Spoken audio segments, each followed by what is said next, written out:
Okay, you all good? Let's do it. Hello and welcome to the B2C Lead Generation Podcast.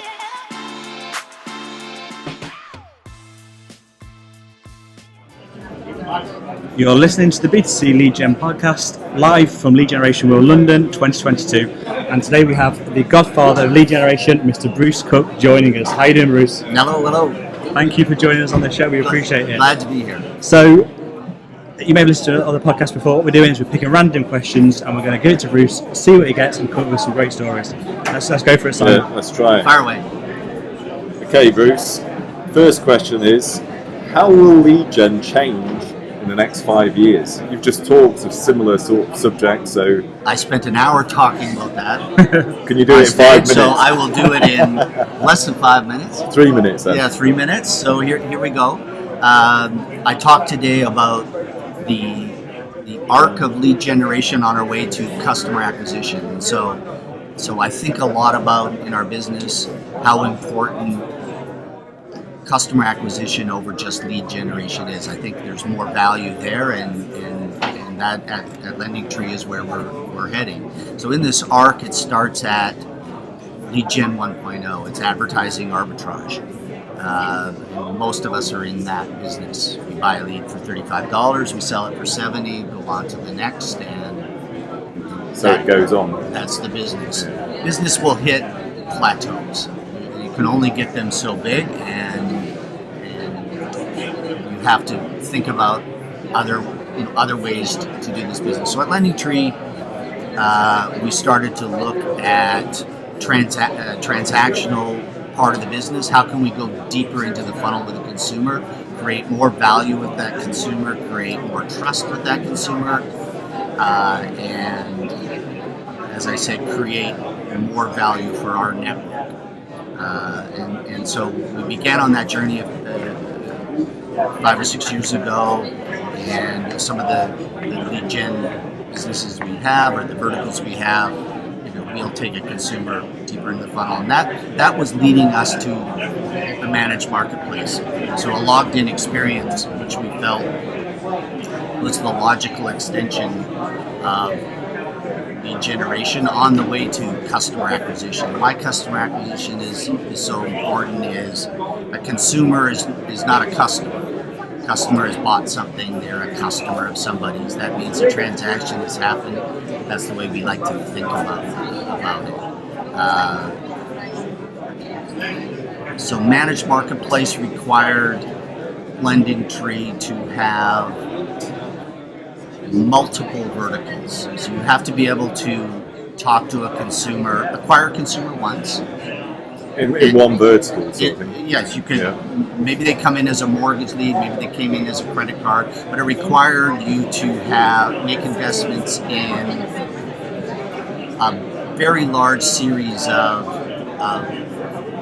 customer financial verticals, from bank accounts all the way through to maybe senior living and everything in between. And so we set out, we probably invested $1.5 billion in a lot of these businesses like insurance and credit card and personal loan, and the list went on and on and on. But now we can take a consumer into a logged-in experience. We can buy them once and set about earning their trust and giving them financial tools like free credit reports, and bringing them back each month to be able to push them the right product and service rather than waiting for them to come and pull them. I think what's really interesting about that is something I'm actually going to be talking about at 3:15. I hope you're going to be there, Bruce. Yes. Can hardly wait. I can tell. Might be in a pub. No, not allowed. Is the idea of brand. Now, LendingTree is a massive brand, right? And so the reason that you can bring in all these additional verticals and upsell other products and take a user coming in on one vertical and moving them across everything is you've developed that trust by building a massive brand that effectively has eaten up a load of verticals and made you the biggest fish in them. So when someone comes in, they've come in on one vertical. You're also a brand, a massive brand under, I don't know, life insurance, debt, like you said, and whatever else. So it's really interesting how much brand plays into that. Like, do you think it's possible for a brand that isn't well known at all, as an lead generation brand, to do what LendingTree is doing? Or do you think it's the brand that makes it? So what I'm asking is it the brand or is it the tactic? I would say, as you want to evolve out of lead gen 1.0 or advertising arbitrage, you have to begin to build that brand. Thank God that goes in my talk. Yeah, I talked. I talked today about two businesses I worked for, Lower My Bills, that spent $1 billion being the largest internet advertiser on the planet, and LendingTree, where I am now, that spent $1 billion on a brand. And where are we today? LendingTree has a brand worth billions of dollars, and Lower My Bills is maybe not even in existence. So, in order to graduate and go and be able to build these businesses bigger past that plateau, you have to have brand, and you have to have a managed marketplace where a consumer can find additional products. That lifetime value is key to everything, and in order to get lifetime value, you have to have trust, and trust starts with brand. Brilliant.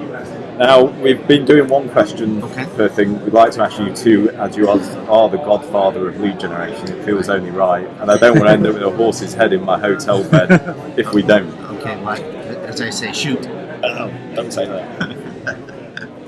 Let's not have that one. What is the biggest F-up, F-U-C, Yes. you've made in lead generation? Be honest, everyone loves these stories. We've all made them. Okay. Well, in terms of that word, I'll tell a funny story around my first day at LendingTree. Doug Lebda, the CEO and founder, who taught me all about brand. He said, I think we went and had lunch on my first day, and this is back in 2008. And he said, we were friends for a long time before that, and enemies and competitors, and, as you might expect. And, lovers. Yeah, the whole thing. And and I loved him. I loved him too. He's, I thought that was going to be the story. No. He's a prince for sure. And so he takes me to lunch, and he says, "Go and do your thing. You have all the freedom in the world to go out and do what you do, but one thing, don't ever F up my brand." And so I proceeded to go and do that. It's a good requirement. In the early days of the financial crisis, we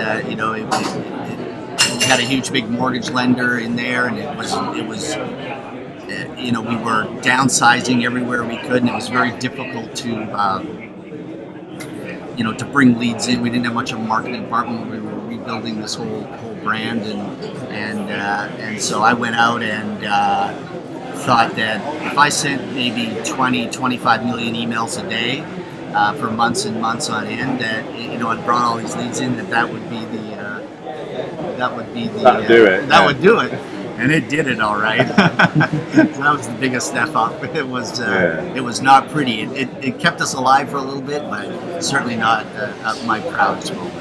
It's interesting you mentioned the 2008 crisis. I was just thinking of what happened to me then. So I was working at a company that was in the middle of a earn-out, and we used to get deals. We were a lead generator, and also like an agency. And I'd worked with this company who was a buyer a few times, and they used to do massive orders. So they'd do an order of like £250,000. So at the time, it was probably $500,000. And we'd send them leads over whatever time period it was.